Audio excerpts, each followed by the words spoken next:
Halo semuanya, perkenalkan nama saya Kautsari Afiq dari Teknologi Rekreasi Otomasi Angkatan 2024 dengan 3 digit NIM terakhir 071 dari mata kuliah Praktikum Sistem Embedded. Jadi di sini saya akan menjelaskan kepada kalian semua tentang implementasi FreeRTOS manajemen task pada arsitektur STM32 dari SP32. Yang mana ini merupakan panduan praktis tentang manajemen task menggunakan FreeRTOS pada microcontroller STM32 dan ESP32 yang dimana mencakup konsep dasar, struktur task, serta pola implementasi yang umum digunakan pada kedua platform. Oke, kita masuk ke konsep RTOS versus bare metal superloop. Dalam pemrograman bare metal, program biasanya berjalan pada satu loop while satu yang besar. Jika satu fungsi membutuhkan waktu lama, seluruh sistem ikut tertahan sampai proses itu selesai. Berbeda dengan RTOS, logika program dibagi menjadi beberapa task dan dijalankan oleh scheduler yang berpindah sangat cepat di antara task-task tersebut. Hasilnya terlihat seperti paralel, dan task dengan prioritas tinggi dapat diproses segera tanpa harus menunggu task lain selesai. Ini teman-teman ya, contohnya. Lalu task state diagram. Konsep intinya di FreeRTOS, task bukan sekedar hidup atau mati. Task selalu berada di dalam salah satu state berikut. Running, task running. Task sedang dieksekusi oleh CPU, ready. Task siap berjalan tetapi masih menunggu giliran, block. Task menunggu event seperti delay atau data sensor, suspended. Task dihentikan secara manual. Pemahaman state task membantu teman-teman sekalian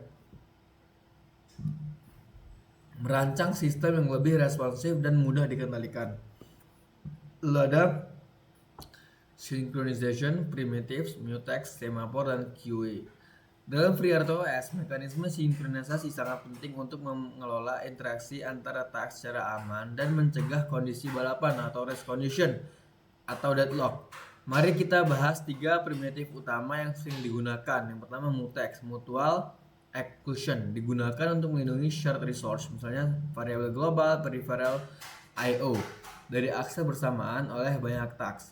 Hanya satu task yang dapat memegang mutex pada satu waktu, memastikan integritas data dan operasi. Kapan digunakannya? Digunakannya ketika sumber daya kritis harus diakses secara eksklusif oleh satu task untuk menghindari korupsi data.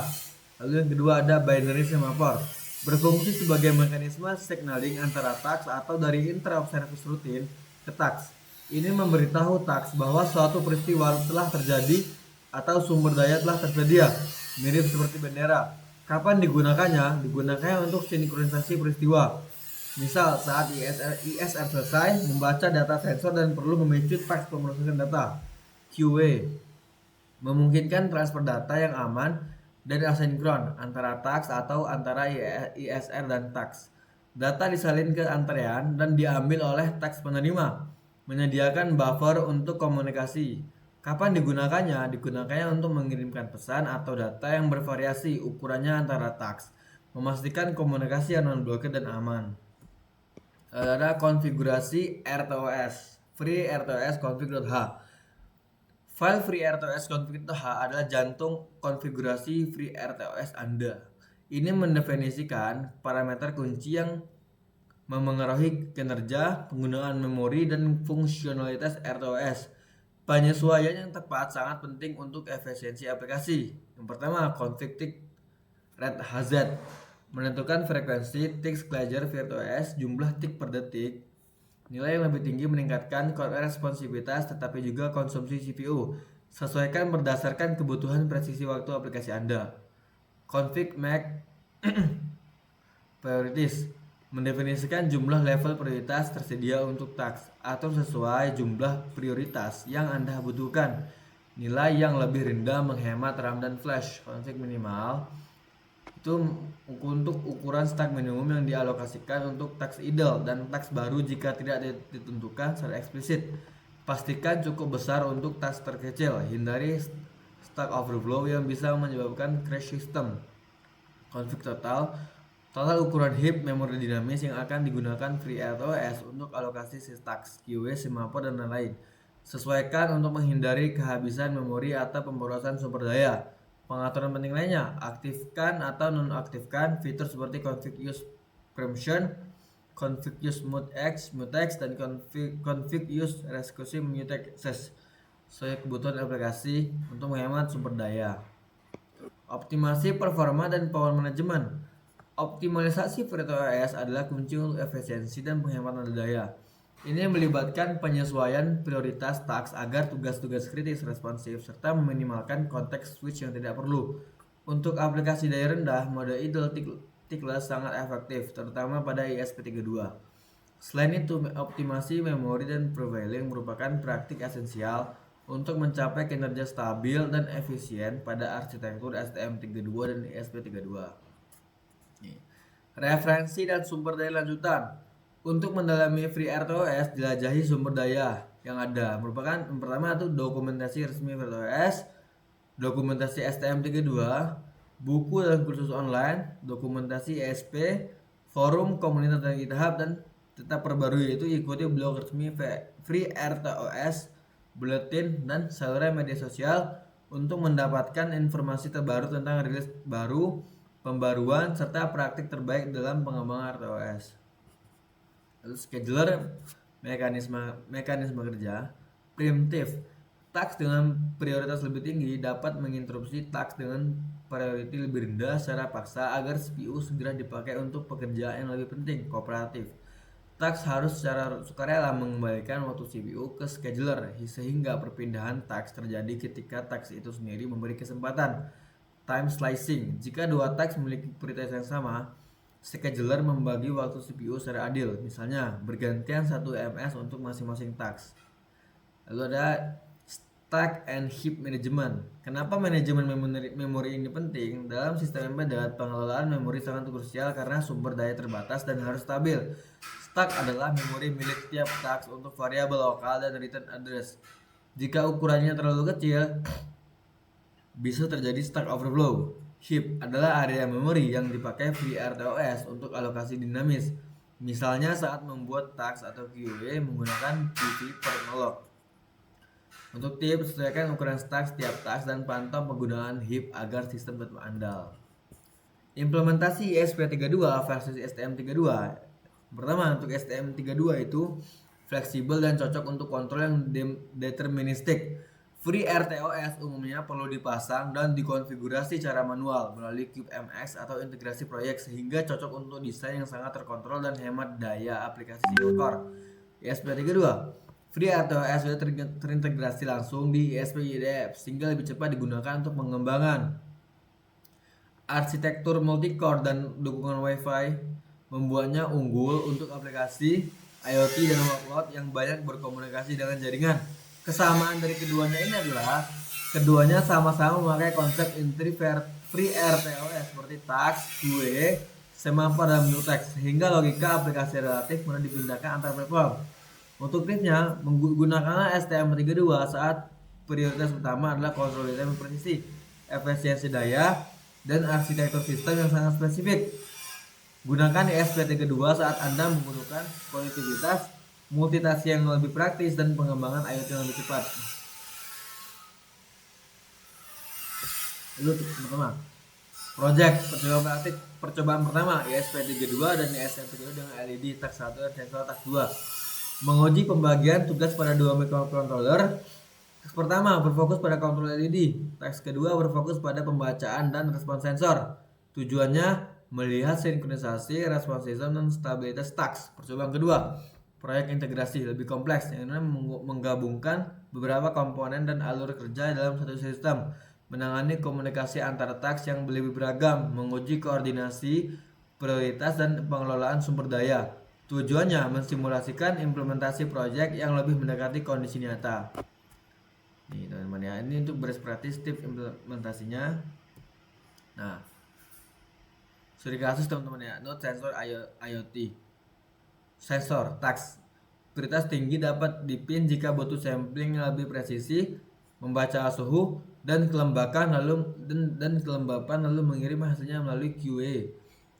Network task prioritas menengah, menangani Wi-Fi dan MQTT, melakukan retry saat gagal, serta menjaga buffer jaringan terbatas, aktuator atau LED task. Priority rendah untuk umpan balik antarmuka, menerima perintah dari QA agar tidak pernah menghambat tugas kritis. Kesimpulannya, mengapa RTS? RTS membantu firmware menjadi lebih deterministik, terstruktur, dan mudah dipelihara untuk produk yang siap digunakan. Portabilitas, rancang, task, dan IPC secara abstrak agar kode aplikasi dapat berpindah antara STM32 dan ESP32 dengan perubahan minimal. Misalnya aslinya, mulailah dari proyek kecil, membuat task dengan X-Task Create, tambahkan QA untuk IPC, aktifkan pengecekan stack, lalu iterasikan berdasarkan beban nyata. Debugging dan monitoring task, visualisasi dan monitoring. Manfaatkan FreeRTOS plus Trace untuk visualisasi, eksekusi task, dan Swagger System View untuk monitoring real-time perilaku sistem. Analisis penggunaan stack. Pantau yuk task get stack untuk mendeteksi potensi stack overflow dan sesuaikan ukuran stack setiap stack dengan tepat. Identifikasi pada umum. Perhatikan tanda-tanda deadlock, priority inversion, dan resource leaks dengan alat debugging dan untuk menjaga stabilitas sistem. Oke, cukup sekian penjelasan untuk materi. Saya akan lanjut ke penjelasan tentang program ya. Oke, yang pertama kita akan menjelaskan tentang program dari ISP. Baris pertama itu include Arduino H wajib ada karena ditulis sebagai versi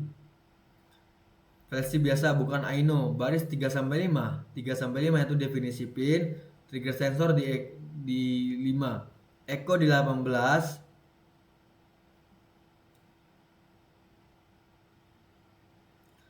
Nah, dan baris 7 sampai 8 nih. Baris 7 sampai 8 itu definisi delay 200 dan 500 yang udah dikonversi ke satuan FreeRTOS TIX. Nah, baris 10 sampai 20 itu fungsi log RTOS line helper untuk menyetak log dengan format konsisten, nama, task score, ID timestamp, pesan. Lalu baris ke-17 itu menjelaskan soal typo A nyangkut yang harus dihapus biar bisa compile. Baris ke-22 sampai 20 45 nih ya. 45 itu memulai loop tanpa henti hashtag FreeRTOS. Baris 27 sampai 31 itu mengenerate pulsa trigger dengan timeout 30 ms. Baris 35 sampai 41 itu mengenerate pulsa trigger ke HEC SR4. Baris 33 itu nih membaca teman-teman ya. Baris 33 membaca durasi echo memakai push dengan timeout 30 ms. Baris 33 teman-teman nih. Oke. Nah, ini untuk kode-kodenya teman-teman ya. Lalu yang terakhir baris 106 sampai 109 itu merupakan fungsi loop yang memang isinya task delay 1 detik berulang sehingga kerjaan utamanya sudah dipindah semua ke task sensor. Ya, kita ke STM. Baris 1 sampai 8 itu sama teman-teman ya. Itu merupakan komentar header hanya untuk mendeskripsikan project, nama, pin, dan LED. Lalu kita langsung aja kita ke baris ke-14 sampai ke baris 18. Itu merupakan isi dari deklarasi prototipe fungsi yang dipakai belakangan. Baris 20 sampai 22 itu dua variabel global yang dimana dipakai untuk parameter. Baris 24 sampai baris 24 sampai baris 26 itu merupakan fungsi main. Baris 27 itu hal init, inisialisasi hal library. Baris 30 itu memanggil sistem clock nih, sistem clock config. Baris ke-33 itu mx GPIO. Baris ke-34 sampai 36 bagian yang penting untuk dijelasin itu WL1 nih. WL1 merupakan loop biasa yang langsung toggle jika memakai jalan melalui FreeRTOS task. Ini merupakan polling blocking biasa yang dimana ini merupakan biasa karena di baris 35 ada tulisan tes hardware teman-teman ya. Oke, kita masuk ke 128. Ini merupakan function bawaan FreeRTOS yang harus didefinisikan jikalau kita memakai static memory. Oke, cukup sekian, lanjut ke penjelasan program lagi ya. Ini merupakan program untuk HCSR4 plus button plus UERT teman-teman ya. Baris 1 sama 3 itu sama aja. Itu komentar. Ini merupakan penjelasan include, ini static void. Lalu baris ke 57 itu main teman-teman ya. Menginisiasikan lah teman-teman ya. Lalu kita ke baris 129. Ini kita skip aja. Baris 129 itu start button task yang dimana paling tinggi, yang dimana polling state tombol tiap 20 ms atau di bounce, dan apabila state-nya berubah dari sebelumnya sistem enabled di toggle. Oke, kita langsung masuk ke baris terakhir aja teman-teman ya, baris 309 ya. Nih, ini merupakan baris 309 yang mana error handler yang sama menghandle error apabila terjadi error teman-teman ya. Oke, mungkin untuk penjelasan program cukup singkat ke teman-teman ya, karena terlalu banyak. Jadi saya sudah menjelaskan hal-hal yang penting saja teman-teman ya. Oke, kita langsung masuk ke hasil praktikum teman-teman ya. Hasil praktikum yang pertama itu kita percobaan ESP yang pertama teman-teman ya. Oke, sekarang untuk percobaan pertama yaitu ESP dengan project RTOS. Di sini kita menggunakan output yaitu HCSR 04 dan LED biasa dengan menggunakan ESP32. Yang di sini kita lihat untuk penguploadannya sudah sukses. Kita upload lagi.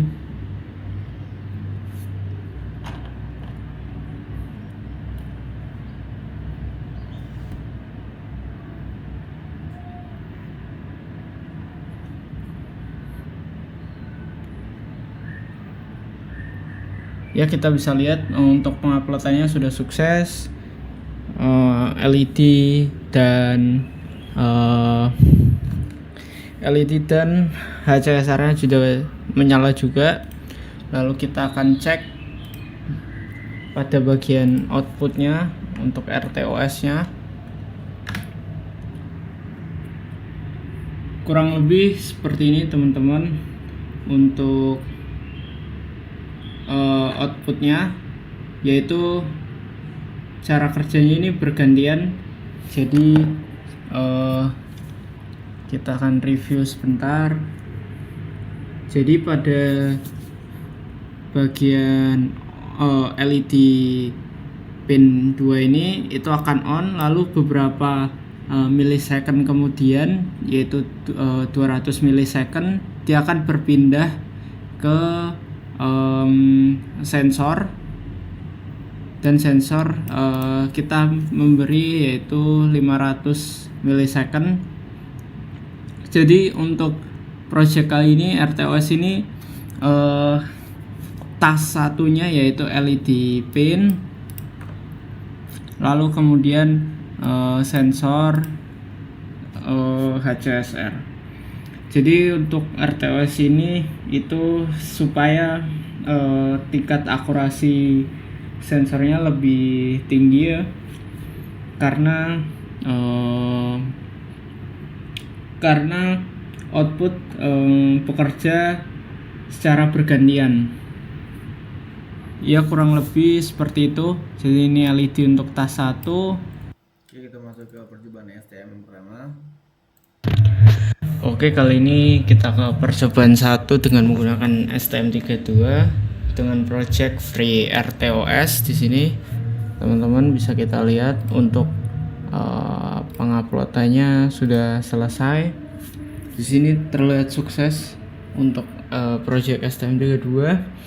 Kita bisa lihat untuk outputnya kita menggunakan lampu LED internal dan juga sensor HCSR. Kita bisa lihat untuk outputnya. Untuk outputnya sendiri kita bisa lihat untuk tas 1 dan tas 2. Kita pause dulu terlebih dahulu. Kita bisa lihat untuk tas 1 LED on, lalu kemudian LED nya mati berkedip, lalu yang bekerja adalah HCSR. Kita bisa lihat untuk sensornya keluar sekian senti, dan project percobaan 1 ini berhasil, yaitu FreeRTOS.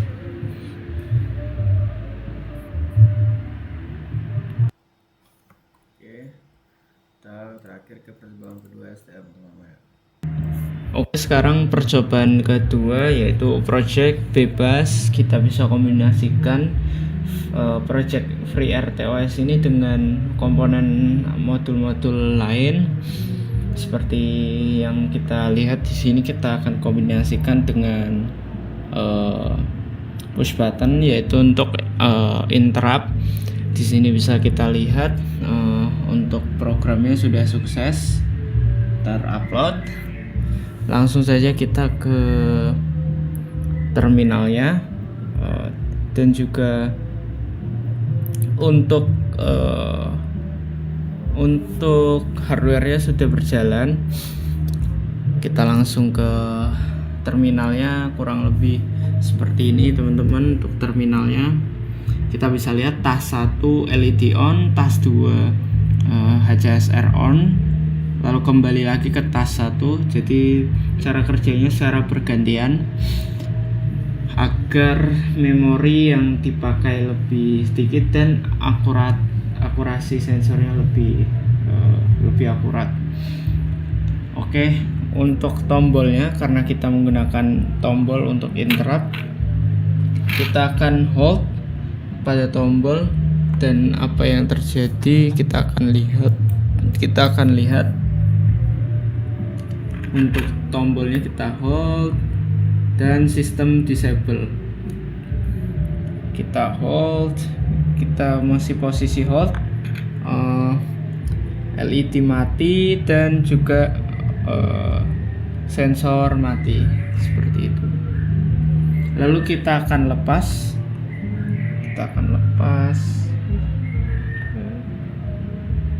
dan program akan berjalan lagi. Ya, mungkin untuk project yang percobaan kedua ini hanya sampai situ saja. Oke teman-teman, cukup sekian dari saya. Maafkan apabila ada kesalahan. Assalamualaikum warahmatullahi wabarakatuh.